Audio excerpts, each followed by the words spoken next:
Good morning, everybody. Well, let's go ahead and get started on the things that we want to do today. We moved a few things around. We're going to get an opportunity to look again at our personalized semester by semester guides. So the learning strategies inventory information that we were going to work on today, we're going to move that to next week, and so that's okay. But we did have these three things that I said I still wanted you all to either view or read, and so I want to spend just a little bit of time before we get to the semester by semester guide talking about some of those. So the first video that you had was on the study cycle, and that was really following up on what we had talked about last week, right? We talked a little bit about the study cycle in that presentation that I gave you on Stop Studying and Start Learning, right? So why might a person like myself put a lot of faith in what Dr. McGuire had to say during that video, that short video? Probably works in many cases. Pardon? Probably works like in many cases. It has worked in many cases, and in fact, she has published an entire book on it. And she has case studies that she is, not only she, but her co-author, which I believe is her daughter, have put together. So it's known to work. You probably didn't know this from the video, because I don't think she said it, but she's actually a chemist. So not only was she the, I think, vice chancellor, right, at LSU, or associate chancellor, I can't remember what her title was, but she was a chemist. And so she actually employed these techniques in the courses that she taught at LSU. And so found that they work very, very well, okay? And so the whole idea of teaching students how to learn is a very important thing that I think as professors we should be doing more of. I know everybody thinks they know how to learn. I read it and I learned things that I needed to do better in my learning. And so I think it's very, very important to keep that kind of stuff in mind. Okay? Any takeaways from that study cycle video? What did you take away from it?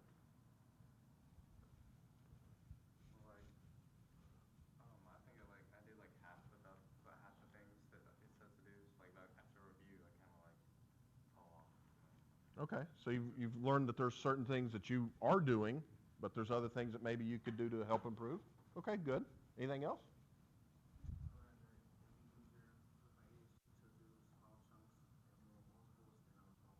Okay, yeah, so small chunks. You know, it turns out that if you read in the literature about this, we tend to learn kind of the first 15 minutes or so, and then things kind of trail off. And so chunking things into whatever time frame works well for you works better. This is why time management is so important, because if you don't manage your time very well and you have to cram before the exam, right? You only have that 15 minutes of cramming, and you may spend 3 hours, but it's really only that 15, 20, maybe 30 minutes that are really producing any fruit for you. And after that, you're really just wearing yourself out. So it's very important to pace your learning. Give yourself as many opportunities to have those 15 to 30 minutes, whatever the time frame that works for you might be, and break it up that way. It is very important that you schedule your study time so that you feel like you have to do it. You all showed up to class today because it's on your schedule. If I said, well, we'll just meet whenever we have time, nobody would ever show up, right? And so the same thing I think happens with study. You need to set aside some time to study. And in fact, although my studying is a little different than your studying these days, I still study. I still run a research group, and so I still put on my calendar every week some free time, quote unquote, right?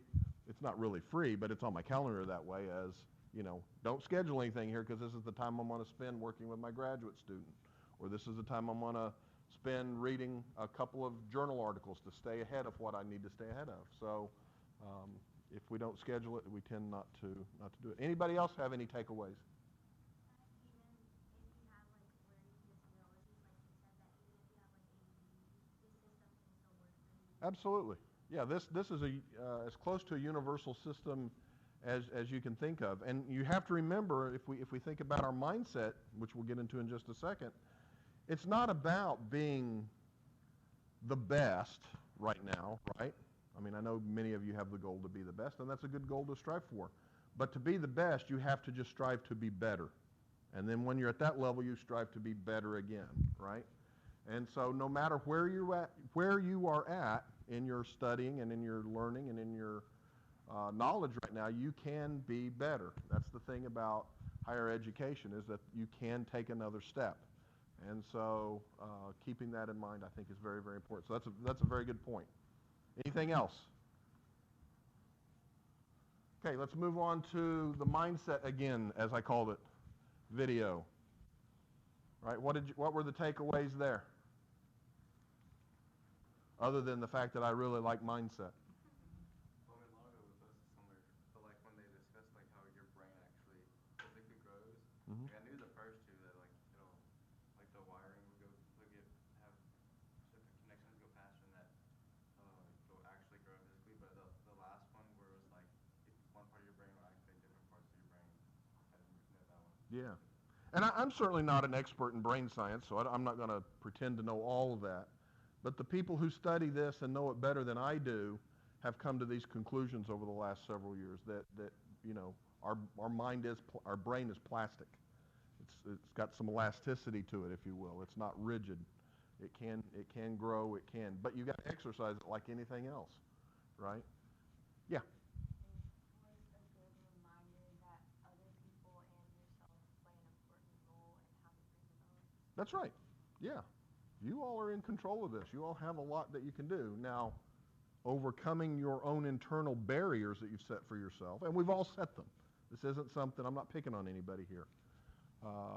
I can remember a time when I thought I wasn't going to be good at something, and I didn't pursue it. You know, that's an opportunity lost. I can't get it back, but I've decided that I'm not going to repeat those mistakes again. So if it's something that I have an inkling for, I'm going to try it. I'm going to see if it's something that I like. I'm going to try, and I'm going to see if I can grow into it. So, very good. Why is growth mindset important for what we're going to do today?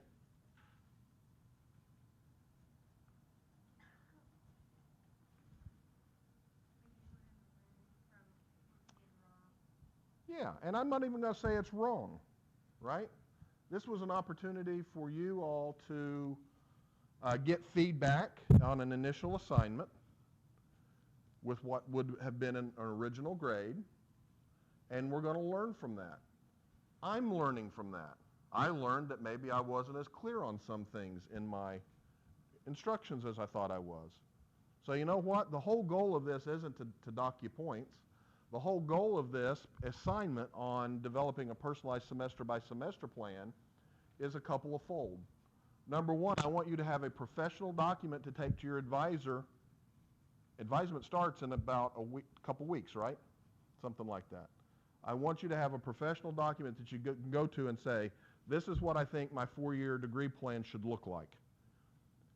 And then they're going to sit down and they're going to advise you on that. My goal is for you to have a professional looking document that has all of the requirements. I am not going to advise you on your degree plan.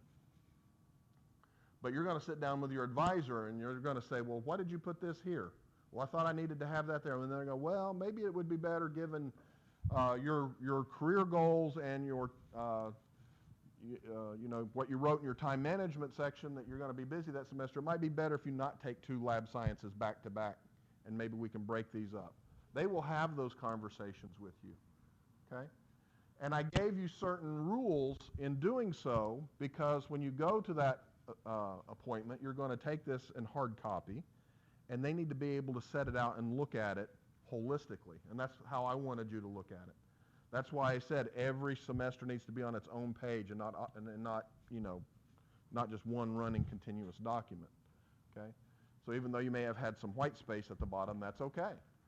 Because you need to be able to lay this out for 4 semesters and be able to look and pick and move and do that very, very easily. So there was a method to how we were going to put this together. There is a method for why on that general information I was asking about, are you involved in a fraternity or sorority? Are you in the honors college?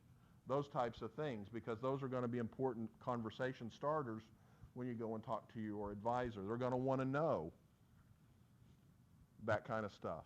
Why might an advisor want to know if you're in a fraternity or sorority? It can take time, right?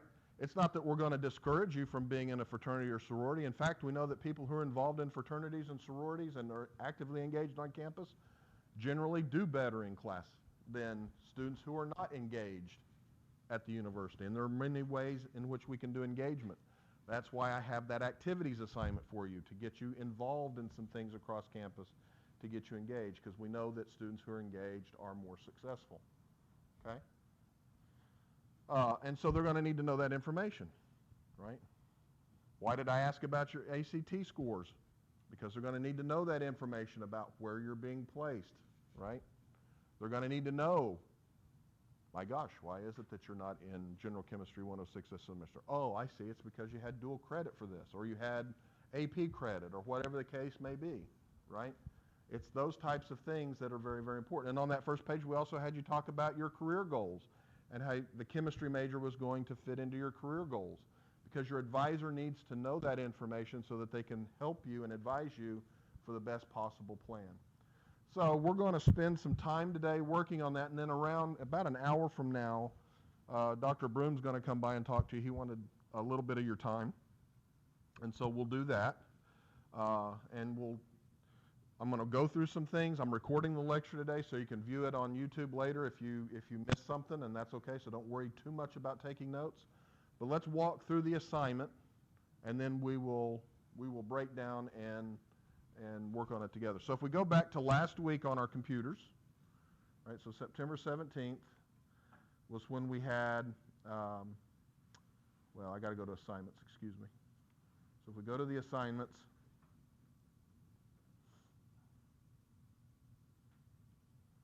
right, we had that personalized semester by semester, and then we're going to go to the first one. That's where all the information is. And let's look very carefully at the instructions, right?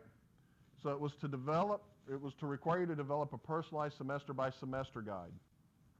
Now, some of the semester by semester guides, for whatever reason, people included all the possible electives and really crammed some things up, okay? And so that wasn't the goal, right? The goal was to make sure that you had a semester by semester guide that was going to work for you and what you wanted to do, okay? The template requires that each semester of each academic year be on a separate page of your Word document, okay? You're going to list the courses that you need to take as required on your degree plan, and you'll list any courses that you have to take as a result of other situations, like Lucky Day, Honors College, a minor, whatever that case may be, right? And so we needed to have those on there as well. So you were to look at the example on the template. We'll look at that in just a moment. And then you will also annotate the semester guide to indicate any course prerequisites. That's what that prerequisite 2 was. And several of you missed many of the prerequisite 2s. And we'll go through that in just a second. But for example, English 101 and 102 is a prerequisite to Chemistry 496, which is your capstone course. It's a writing intensive course, so you have to have completed English before you got into that, or into your Chemistry 461 as well, okay? So you missed a couple of those things. You'll provide a paragraph for each semester describing why you chose the courses in that semester, and forces you to think more broadly about it. I think in general, most people got that pretty good. And then your time management, okay? You'll also attach a copy of your degree plan with each required course highlighted in yellow that is on your semester by semester guide. I think I was a little confusing there, okay? The semester by semester guide is what you're developing. The degree plan is what's in the bulletin. And what you needed to do was take that and highlight each required course as you put it on your semester by semester guide, because I was going to use that to look and say, yes, they checked all the requirements off, and I knew that they would be on your semester guide. Maybe they weren't in the best order for you, but that's what you were going to do at the advisement session. So my goal was for you to take a document that at least had all of the requirements in some place that you needed, and then you would be ready for advisement. And remember, this is going to be a living document for you all. What you turn into me and you get your grade for is one thing, but it should change at least a little bit for you after you go to your advising session. Okay? And then in the spring when you go to advising, things may change. Your situation may change. You may have to get a job. You may have to take a semester off. You may have to go part-time. You may not do as well in a course as you wanted to, and you want to repeat it. Whatever the case may be, you would still have a document that you can go. So this is not written in stone by any stretch of the imagination. So if we go to that personalized semester by semester guide template, and you all can just pull the one that you turned in.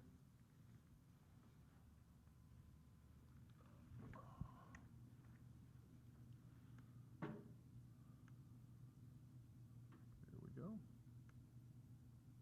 Right? So a couple of other things, you got to pay attention to this area as well. Okay? Where do we get this information? Where would we get our advisor information from? SOAR, right? Now, before you go to advisement, your advisor may change. That's just something I want you to know, that advisors change, so you always need to keep in mind. But at this moment, right? So you need to know where to get that, right? The degree plan, we'll talk about that. The minor, right? If you had a minor, you'd list it there, okay? And all of this other information. And, of course, your credits here, okay? By and large, I think most people did pretty well with that. So let's jump into the degree plan. And I'm going to go, I know I gave you a link to it, but I'm just going to show you another way to get there. So if you go to the registrar's website, you can get to the bulletin. And of course, we're going to look in the 2019-2020 undergraduate bulletin. That's the active bulletin right now for you all. And you'll see all of this information on the left, right? We're going to go to College of Arts and Sciences, Schools and Programs page. What school are we in? Mathematics and Natural Sciences. Well, we'll go to the information for that for that school. And we see all of our degree plans, right? So some of you are in the chemistry degree plan, and some of you are in the biochemistry degree plan, and if I recall, none of you are in the licensure program. Is that correct? I don't remember anybody being in the licensure program. So you will pick whatever plan you need. I'm going to pick on the chemistry program because I'm a chemist. And you will see when you log in here, right, that there's the degree requirements and there is the semester guide. But that is not a personalized semester guide. That's an idealized semester guide. That's assuming you can come in and start in Calculus 167. That's assuming a lot of things, which doesn't apply to most people. Okay, but it is how you can organize things if all you're doing is chemistry. Okay, it doesn't take into account Lucky Day. It doesn't take into account Honors College. It doesn't take into account a minor. None of that information. And so this is an okay place to start because it kind of gives you an idea of where to take some things. But it's really pretty crappy, okay, because it's generalized. But let's look at the degree requirements. That's the degree plan. Okay? And you will pull up this page, okay? Now, we talked a little bit about GEC last time, right? Or at one point, we talked about GEC and why GEC was important, right? So we know we've got all of these things. And we also know that we can click on any of these things and get a description. So if we look at English 101, for example, it gives us all of the information that we need. Has to be taken the first semester or immediately following English 100E, right, if you happen to have to take that course. And so it gives you all the information you need there, right? So English 101 is kind of first semester kind of thing. Comp 2, right, it gives you what the prerequisite is, English 101. notice it doesn't tell you that this is a prerequisite to some other chemistry course. How do we figure that out? We got to look at those chemistry courses, don't we? So I'm going to skip the GEC part for now. Not that it's not important, it's very important. But let's go down to the DEG. Okay? So we've got our DEG requirements. Okay? And so you all should have gone through these particular courses and at least look at what the descriptions were in the prerequisites as opposed to just where can I place them. So if we look at Chemistry 106, what's the prerequisite to Chemistry 106? Nothing. But it does have a co-requisite. What does a co-requisite mean? You take them at the same time, right? So if you're in Chemistry 106, you also need to be in Chemistry 106 lab in the same semester, right? And so it tells you that. And it tells you what the course, in a nutshell, is all about, right? Now, what will we put down when we list Chemistry 106? We'll put down Chemistry 106, we'll put the description, we'll put the hours, and we'll put the prerequisite to. What is it a prerequisite to? Chemistry 107. And how do I know that? I know that because I've previewed all of my courses. And I know that Chemistry 107 has a prerequisite of Chemistry 106 and 106L. So at Chemistry 106 and 106L, I needed to put that it's a prerequisite to Chemistry 107. Okay?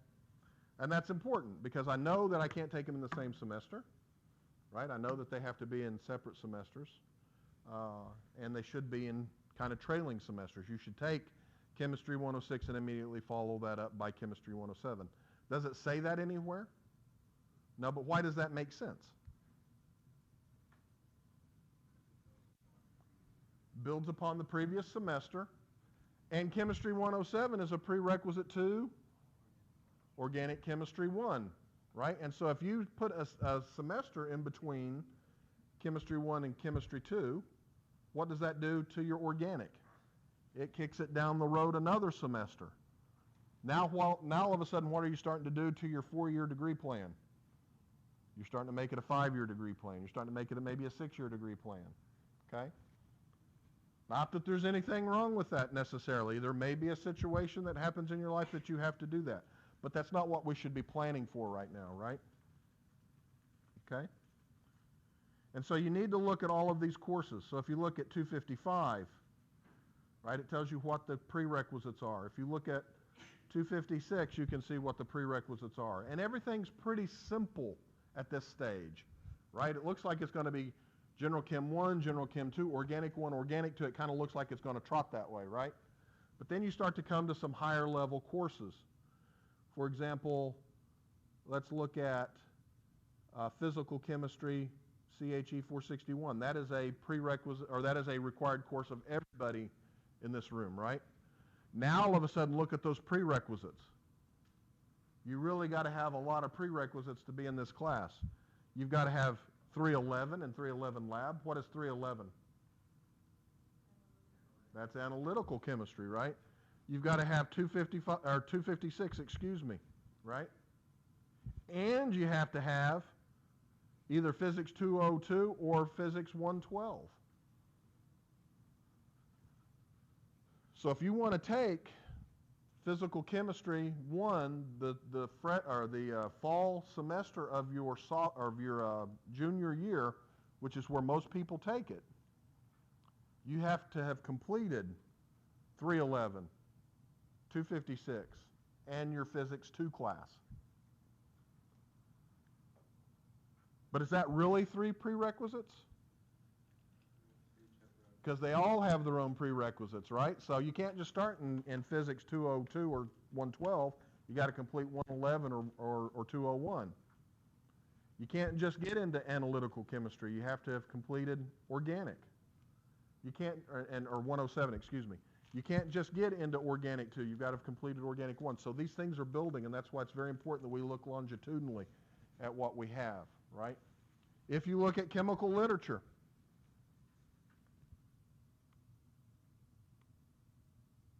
right?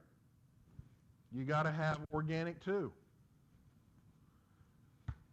And you might be saying and looking at that, well, why in the world do I have to complete Organic 2 before I take a course on just finding stuff in the literature? It's because the vast majority of things that we deal with in chemistry, whether it's biochemistry or just regular chemistry, they're organic molecules. The vast majority of compounds and molecules that are known in the vast universe are organic. There are millions and millions of organic molecules. If you don't know anything about naming, if you don't know anything about structure, it's very difficult to find things in the literature. And so that's why that's there, okay? And so you obviously would not put Chemistry 400, right, the same semester that you're taking 256. Can't do that, right? You would not meet the prerequisite to that. All right? And so for a chemist, you're going to have to take these, you must take these courses. And if you look at Capstone 496 Research, right, prerequisite there is Chemistry 410, which is chemical safety.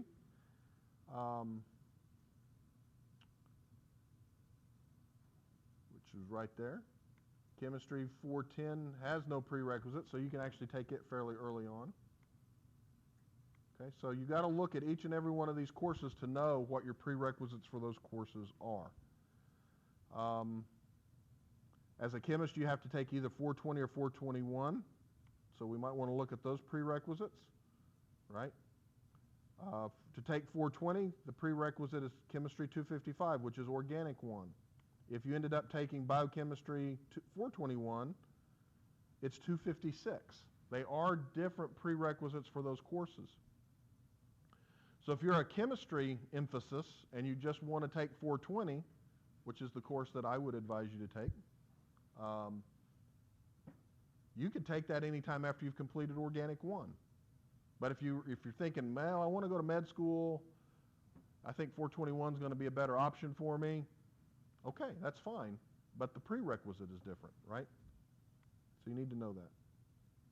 And then, of course, your DEGO2, all of your calculuses have different prerequisite settings, and your physics, right? So if you end up taking the Physics 201 sequence, the prerequisites there are very different than the prerequisites for the 111 or 112 series, right?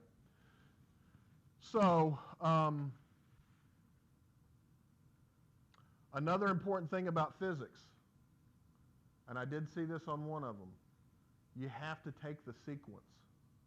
So you can't take 111 and then 202. So if you want to take the calculus-based sequence, it has to be 201 and 202. Why might you want to take the calculus-based sequence over the trig-based sequence? Looks a little better on transcripts. That's true. It's a more rigorous course. So that word rigor, oh my gosh, we want to avoid that, right?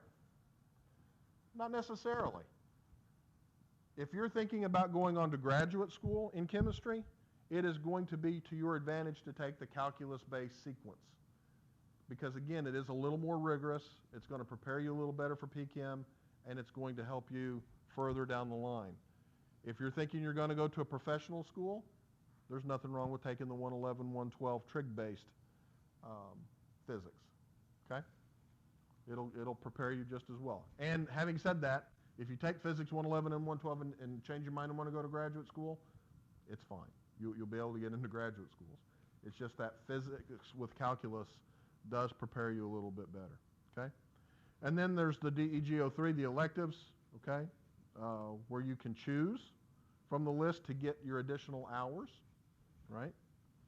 So you have to have 124 hours, right, to complete this degree, and so chances are you're going to need to fill this in with some elective hours, and so you would look at those. But you got to look at these prerequisites to this. One of the things that I noticed was that it looked like a lot of you hadn't really paid a whole lot of attention to a lot of the electives and just stuck a bunch of electives in at places that didn't, to me anyway, immediately make sense. So you need to look at them and think about them a little more holistically. If you are thinking about going to graduate school, Obviously, in my opinion, taking spectral elucidation of structure, taking the biochemistry laboratory is very important in my opinion. Taking the inorganic, higher level inorganic chemistry could be important. And then if you're thinking about going on and doing something more in the medical related field, even if it's research, I think medicinal chemistry, pharmacology, or toxicology make an awful lot of sense. And you can take those whether you're a biochemistry major or a chemistry emphasis major as well. Now, I said that you had to get all of this information and include it in your submission to me, right, and highlight it. And so I think I didn't see a whole lot of these being included. There were a few. And I think part of that has to come with how do I get that information from here into my Word document to where I can highlight it, right? And so there's a couple of ways that we can do it. The easiest way is to actually have Adobe Acrobat Reader on your computer. And so I always go to like the, let's just go to print the degree planner. And it will pull this up in a situation where you can cut and paste this in and then go in and highlight it. Or you can, let's go to the printer friendly page. And if you go to print page, you can get this, you can print it as a PDF and paste it in as well. Okay. Or we can, oops, close that.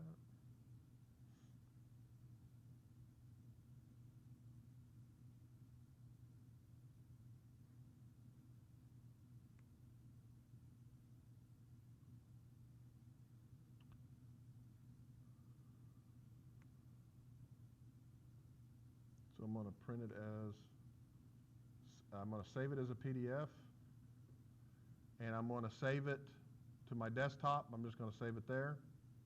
Okay, so I'm actually not going to physically print it out. I'm just going to save it as a PDF document.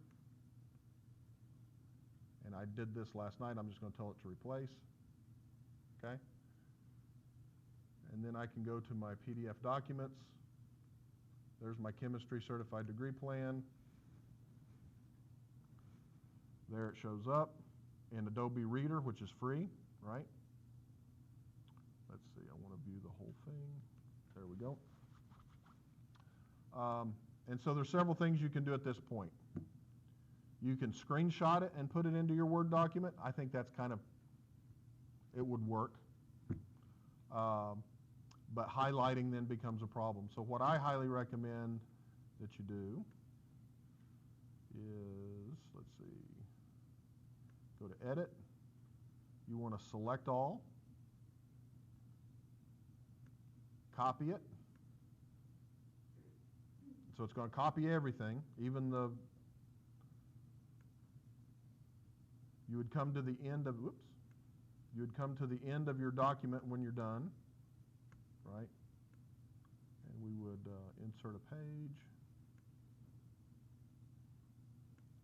because we want to start on a new page, and then we're going to paste it in.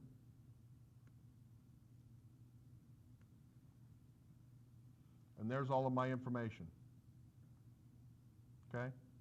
So it put all of that degree plan in there. Now you can go in and you can clean this up by selecting and deleting and make it look nice and pretty. You'll be able to get rid of these because we selected everything. So you can get rid of all of these headers that were in there. You can just delete those. But now what we would do is as we go through, right? Okay, so I put English 101 on my degree plan. So I'm going to come over here and I'm just going to highlight it. And I'm going to highlight that. And so every time I put something in my degree plan, I just come back and highlight off that requirement. And so now it's in one Word document, and I can upload that into my submission fairly easily. Yes, ma'am? So what if you already have a credit for like one of them, like an AP credit? Yeah, so if you have an AP credit, you're still going to highlight it, because you've actually satisfied that by listing your AP credits on that first page, right? So absolutely, a lot of you do have AP credit for English, right? So you would select those, go ahead and check those off, but you need to make sure that those AP credits are listed on that first page. Okay, so you would, let's say you have AP credit for English Comp 1, all right, so if you highlight that, then we need to make sure that we have it up here as, not app, AP, English, right? So you would put that kind of information in there. And of course, then you would have to make sure that this was marked as Y, and so on and so forth. Okay? But as you go through the semester, or as you build each semester, when you have your required courses, you just need to make sure you go in then and highlight that course at the end of the document, and you're good. Okay? So, some of you went over a little bit on a page. So you had fall semester 2019, and this is just an example where you talked about why these courses, you gave information on your time management, and you kept typing and it went over a little bit. I'm not picky about that, but you need to start the next semester still on the next page, even if it goes over a sentence. Each semester is to be on its own page, so I don't want things running together. Again, it's about being able to break this apart, laying it out on a table, and looking at things holistically during your advisement session. Okay? You know, I know a lot of us don't do a whole lot with paper anymore, but I think in this particular case, it's best to have it on paper unless you have multiple monitors.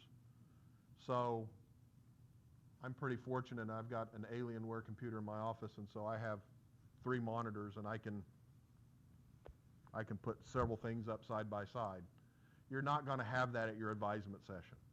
Okay, so being able to take a table and lay down 4 semesters, or you know, or actually 8 semesters, right? It's a lot. And being able to look at it and organize is going to be very, very helpful. Okay. So if you go over a little bit, that's fine. Just start on the next page. Okay. So then you would move into the spring, right? And 20XX, you needed to put what the XX was. Some of you left it as just 20XX. Well, you know, hopefully that's 2020. You'll do this, and then of course you'll copy and paste this template into the next semester for your next fall or spring, and you'll fill that out. Okay? Now what about summer? Some of you left the summer template in even though you weren't taking summer courses. If you're not taking summer courses, just delete it. Okay? It doesn't need to be there. Again, it's about making a pretty, professional-looking document that you can go and be proud of at an advising session. Okay? Why is it important for this to be a professional-looking document? You are going to present this to your advisor. This is going to be, chances are, this is going to be the first professional contact you have with your advisor, is emailing them this before you go, and then taking a hard copy. And if they look at that and it's all a mess, what are they going to think? They may not say that. They may not say you're not ready for college, but they're going to sit there and they're going to go, oh my gosh, now I got to really work and look at this carefully. But when you submit something that looks professional, the first thing that comes to mind is somebody put some thought into this. And that changes the attitude that they're going to have as they have a conversation with you. Okay? It matters. Presentation matters. Science is not just about cold, hard facts and rationalization. There is some selling to it as well. Okay? It does exist. Okay? Why else is it important to have a professional-looking document to your advisor?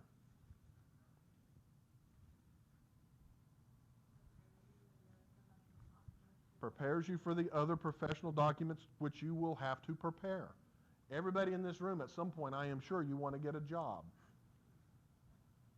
Your resume will be something that will be the first thing that they see of you, or your CV. It needs to be professional. You need to get in the habit of every time you put together something, you need to get in the habit of being professional in everything that we do. And so it needs to be a professional looking document. There's a third reason. Anybody want to think about it? Tell me what they think it might be. Chances are you're going to ask your advisor for a letter of recommendation at some point. Happens all the time. You all right now are thinking, man, 4 or 5 years from now, that's a long time. I got a long time to build that relationship up before I ask for a letter of recommendation. Actually, you don't. I promise you, when you all get ready to graduate, you'll go, where did the time go? And if you wait to build that professional relationship, it's going to be a lot more difficult to get good quality letters of recommendation or letters of evaluation for whatever you want to do. So you want to build that professional relationship right now with your advisor, with your professors, with everybody on campus, so that when you get ready to go into that senior year and you go up to a professor and you say, I really need a letter of evaluation, I'm going to med school, can you write me one? The first thing that pops into their mind is, absolutely. Everything that I've dealt with you was on a professional level, and I know I can write a good, strong letter with you. If you don't have that, they're going to go. And you don't want people going to write your letters of evaluation, right? None of what we're talking about right now has anything to do with your performance in your chemistry classes. But it has so much to do in terms of your ability to have that strong application for whatever it is that you go on and do next. Are there any questions about this? Is it clearer now what I'm looking for? I see. Okay.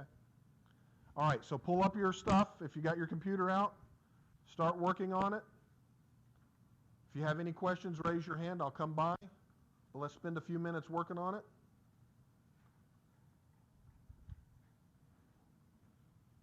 And what I'm going to do, give me just 1 second. What I'm going to do after Friday, when you turn in the new document, I will go in and completely delete that first assignment. That score will not be the score that impacts your grade at all. It will be what you turn in this Friday. Yes? Uh-huh.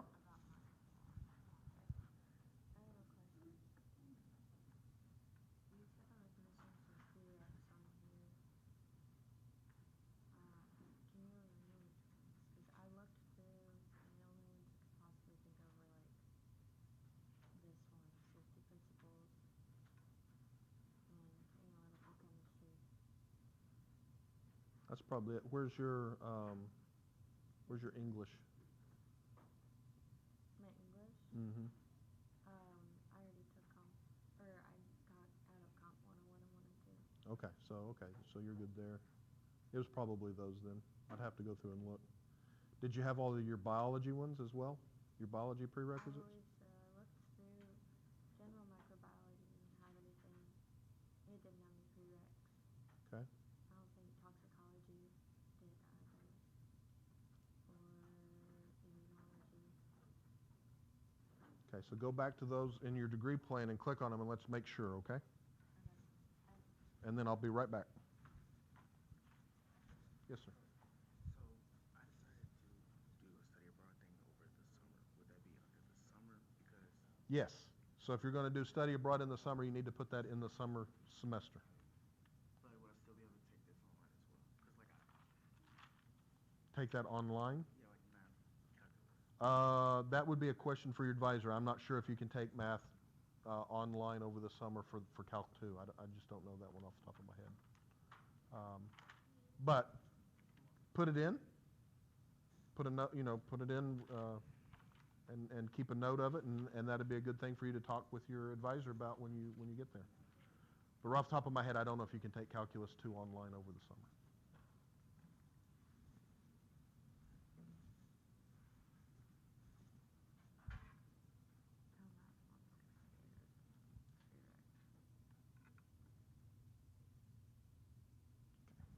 Figuring it out?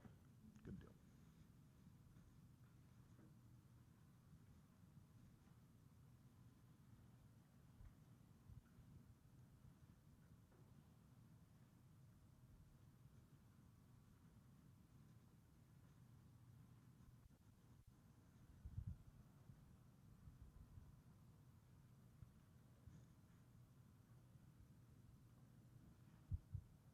Coming together? Yes, so you asked why I was taking this course, Mm-hmm. and I said, like, in my paragraph that I was taking it because, like, during high school, I didn't really have a good physics teacher, so I struggled with it, and so I want to get, like, the basic level of it so I can understand it more. Okay. That's something that you're going to want to talk to your advisor about. But if you look, when you put the other physics in, right, so It's touchscreen, so you can get it. you went to Physics 201. Mm-hmm. So 103 is not a prerequisite to any of those physics classes. Yeah, I know. So if you're going to do Physics 103, then you'd also then have to go into 201 and then 202. You see what I'm saying? 201? Yeah. I have And where's 202? down there. Okay.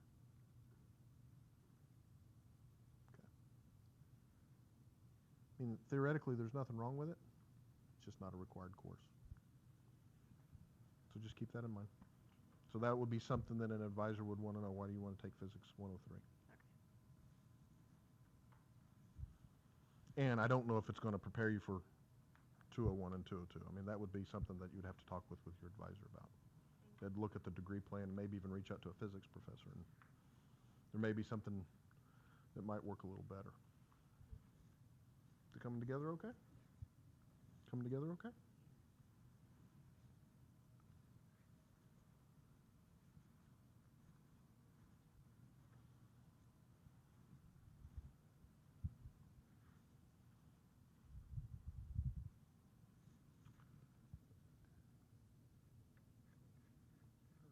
You had said this one made no sense. I said fall 2022.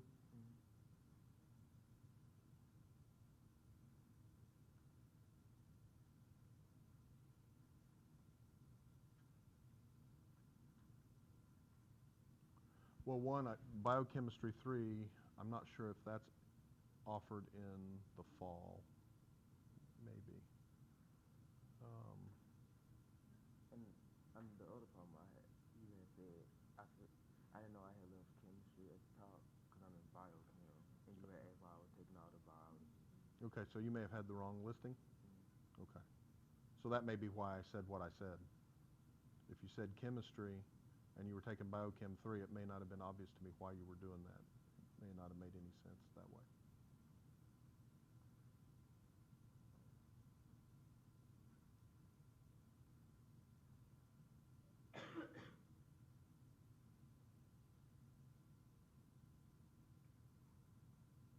Looking for Biochem 3? I might have just put 3 by accident, and it's supposed to be 2.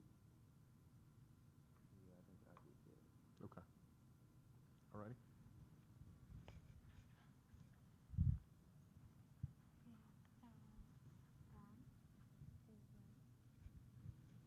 Yeah, that looks fine. I mean, it looks a little different than how I cut and pasted it in, but it doesn't matter. That's fine. So, if I'm minor in something, do you want that also? It wouldn't hurt. I didn't require it. But if you are doing a minor, it would be a good idea to put your minor requirements in there. But what I'm really going to focus on is, do you have your degree requirements? But you're right. No, it would make sense. If you're going to have a minor, you might as well put it in there.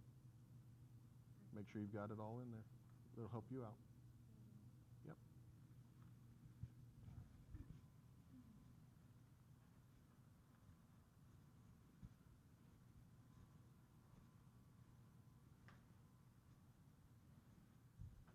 How's it coming?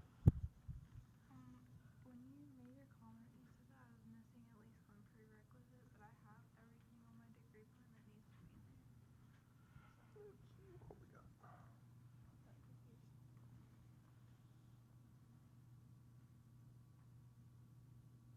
I know that I can't Did I take. say which semester?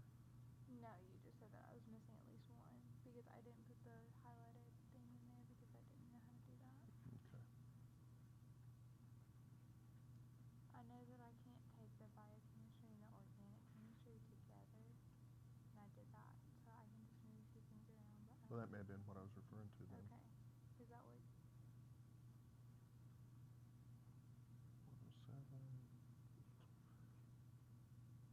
Okay, so physics 2, right, is a prerequisite to PChem, right? So you're missing that one as well. Your biochemistry? Yes.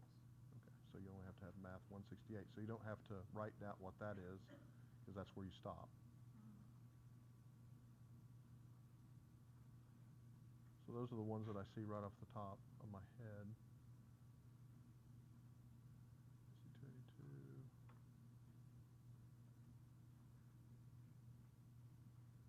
Now biochemistry 1 is more than just 424, right? So there's also biochem 2 and 3 that you have to take. And I think this is a prereq to both of those, so you only listed one. Okay. Okay? Yep. How's yours coming?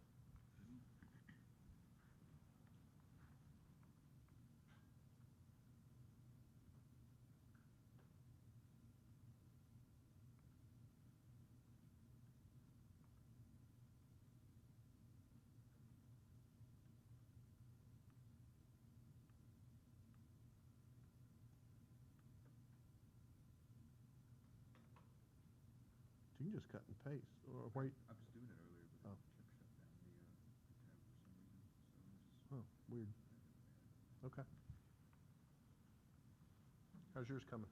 You guys are a little cramped over here. I can't really. Okay.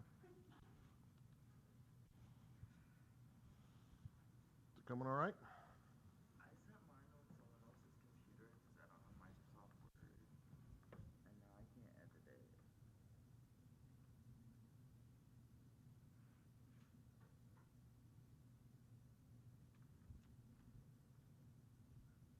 it's okay. Do you have something that you can?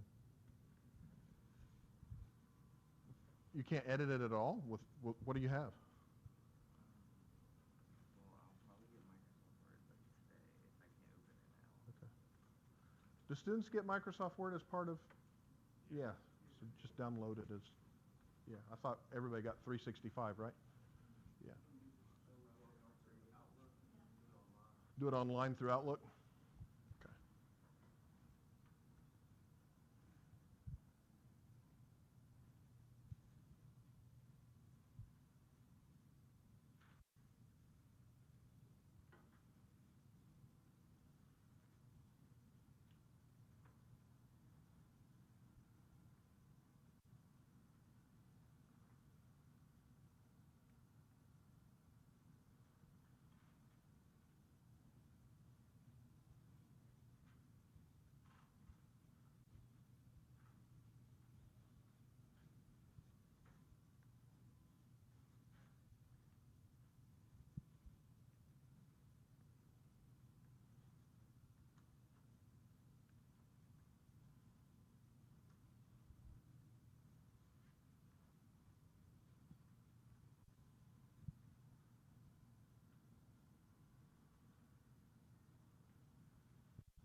When's fall break? Is it next week?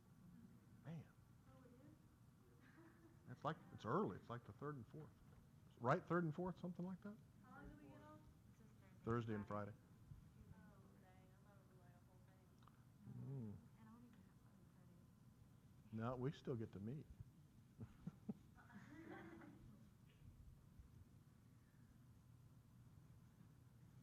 to know when Christmas break is?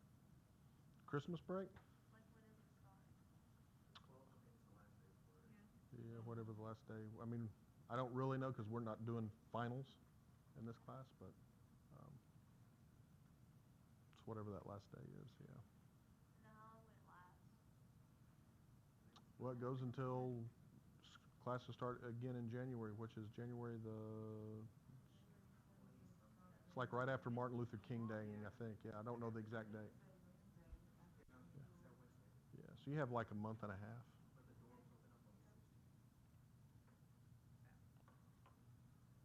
Now, another thing that you all might want to talk with your advisors with when you go there, and this was not a requirement of this assignment, but how many of you know about intercession courses? Huh? Yeah, so we do have intersession courses that are like 3 weeks long, and they're more intense, but you take one of them and you get something completed in like 3 weeks. So a number of students will also take intersession courses. Now, for chemistry majors, that is going to limit you really and honestly. Your intersession would be limited to things in the general education curriculum. We don't offer, that I'm aware of, any of our major courses in the intersession. And so there are a number of students that do take advantage of intersession coursework as an opportunity to ease the burden, if you will, during a regular semester. So, that may be something you want to think about. If you have a semester that's got like 17 or 18 hours in it, and you're just bent on graduating in 4 years, and you got to do that. Well, you might think, well, that semester, wait, I've got a general ed course.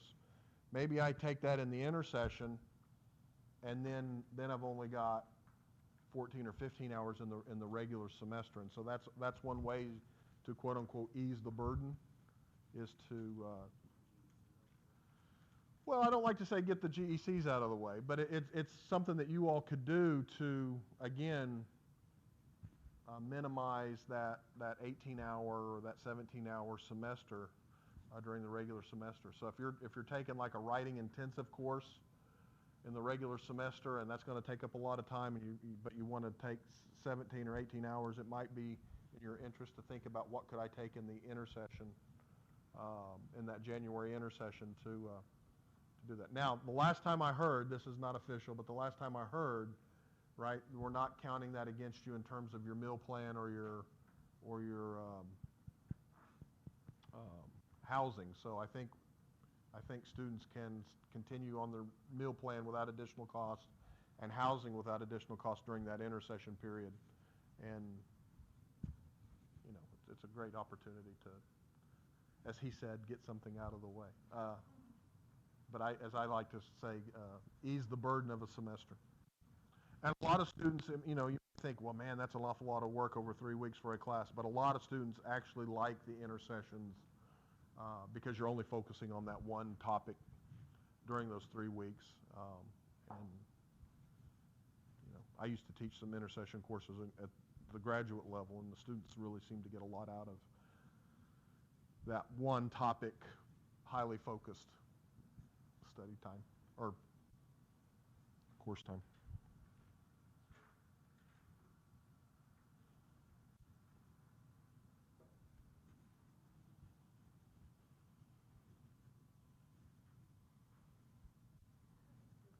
Sure. How to declare a minor? You have to go to the school that offers that minor and declare it. Okay. And right now it's on paper, but you go in and sign up for that minor. So what minor are you thinking about?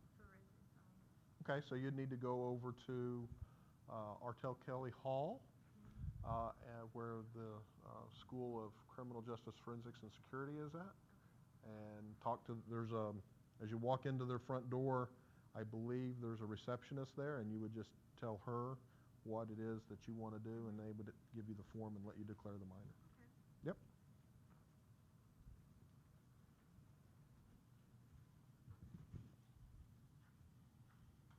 Yeah.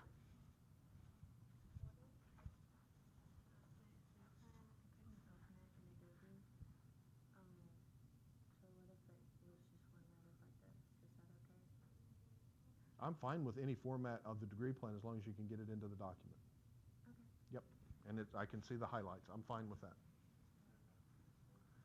There is a bathroom. I can't remember if this is the female floor or the male floor.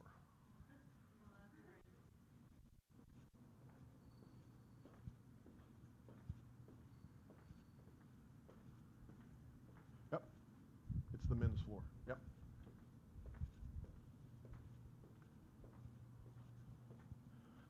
Yeah, this building was built where one floor, and this is men's bathroom, and then you got to go up one or down one to get to girls' bathroom, and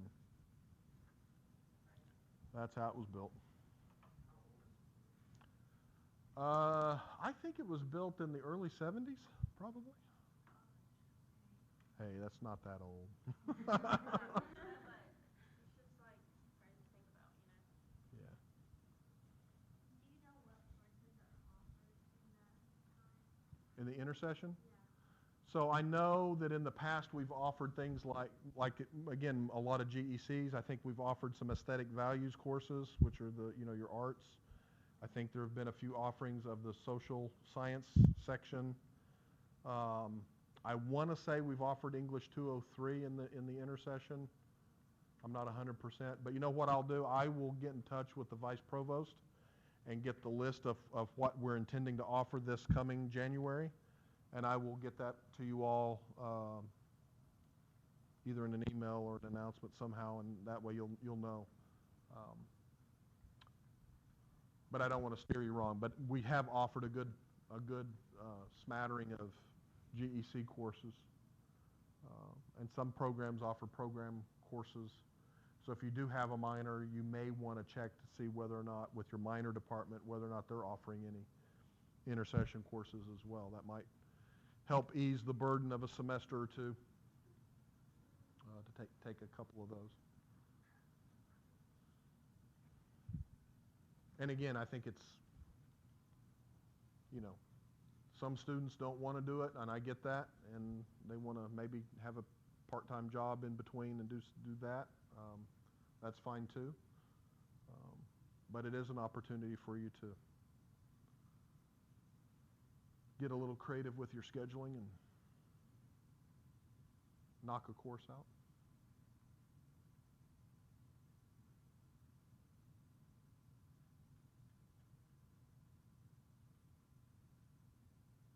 Yes, ma'am.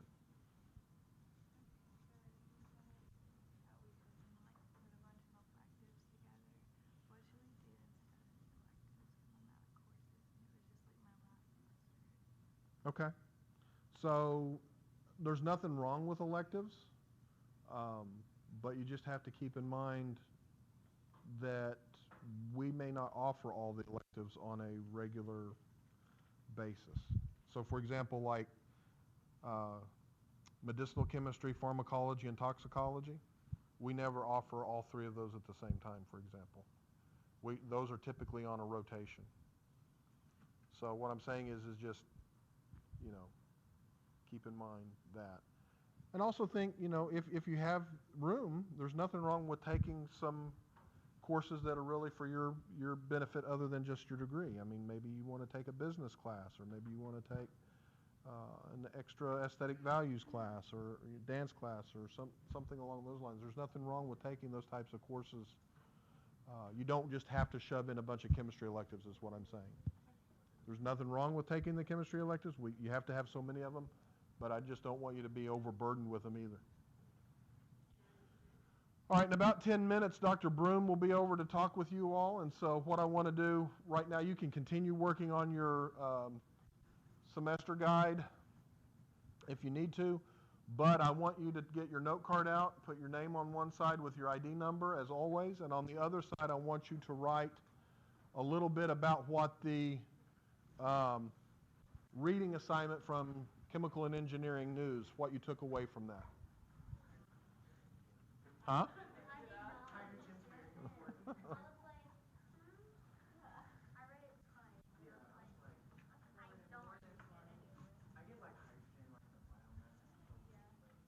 Mm-hmm. Uh-huh. Okay, that's fine. Just write what you take away from it, yeah.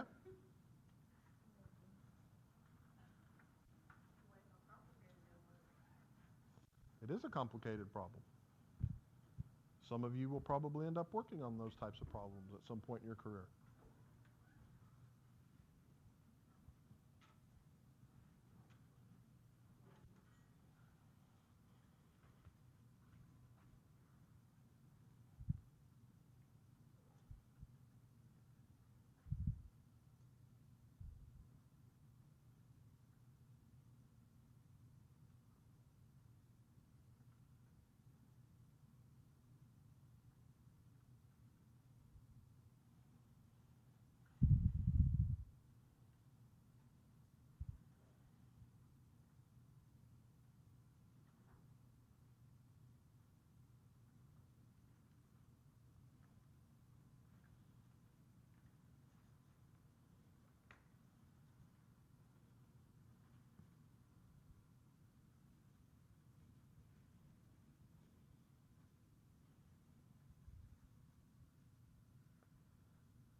Good morning. Come on in, Dr. Broom.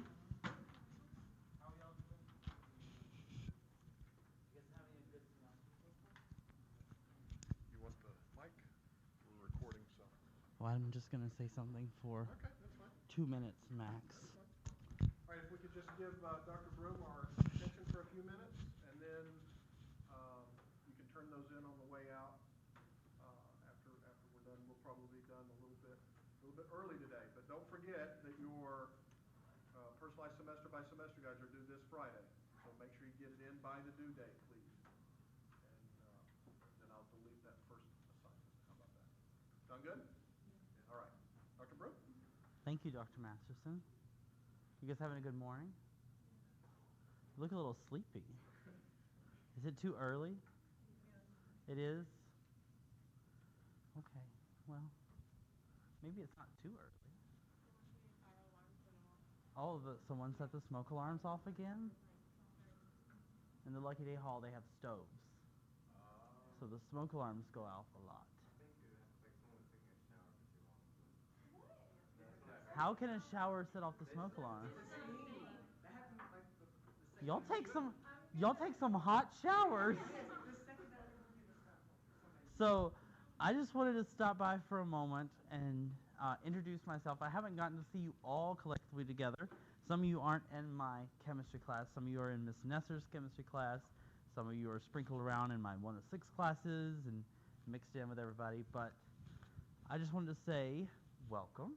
And if you have any questions or confused about anything, come see me in office hours. I want to make sure that you guys are successful. Your questions don't just have to be about general chemistry. They can be about chemistry in general. It could be about, I need somebody to talk to.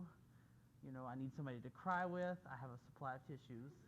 I'm super stressed, or I want to ask you about careers in chemistry, or I want to ask you about your chemistry story, or anything like that. You just feel free to pop by my office anytime during office hours. I'm usually there. If not, there's a note on the door that'll say "Be right back" or something like that. So I just wanted to kind of lay that out there. Even if you're not in my class, if you're in Miss Nesser's class, feel free to come by and see me. So that's all I really wanted to say. And if some of you have a General Chemistry 1 test today, maybe you had it yesterday. Who had it yesterday? Okay. Do you feel okay about it? Okay. Good. Because there's a rumor going around that everyone fails my tests. What? And that's not quite true. He just started the rumor. Yeah. It's kind of like telephone, like I just whispered it. No, not everyone fails my tests. So. I have graded you guys from yesterday. I'm going to post your grades. I always post everybody's grades at once. So the class will take it today, and I'll post those later today. How many of you have spent any time on the 4th floor over in Biochemistry technology on the chemistry floor, as we call it? No? We are the closest floor to heaven on that building. On that building, not this building. Not this building. But I'd recommend you all go over there, walk around, see what's going on, go meet the staff, pop your head into Dr. Broom's office, just say hey. We can introduce you to Miss Sharon and Miss Jan. They're the staff. They'll be taking care of you. Make sure you get all your paperwork. You may get emails from them. Are you guys on Chem Major? Have you got any emails from Chem Major? So that's all the chemistry majors. Or biochemistry majors. Same idea. Same stuff, right?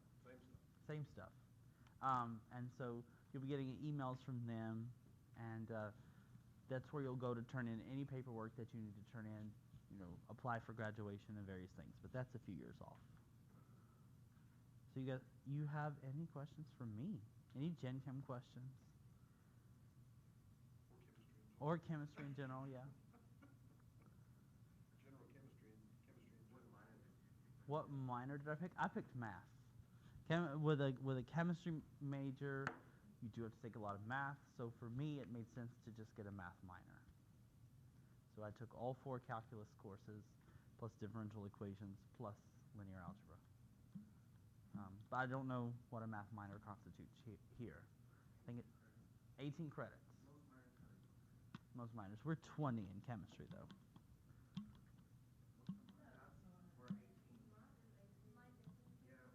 So what are y'all thinking about minoring in? Spanish. Okay, and biology. Anyone else? Business. Okay, that's a good minor. So why business? Can I ask?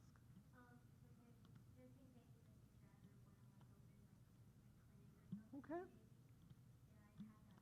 You have that background. Anyone else thinking about a minor yet? You guys are. It's too early. We're like 3 weeks in, and you're like, "What's your minor?" Next, we want to know your blood type.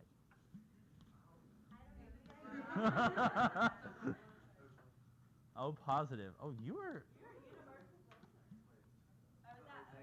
Oh, negative is universal donor. Oh, positive is the. Wait, no, it's AB positive. That's the rare one, I think.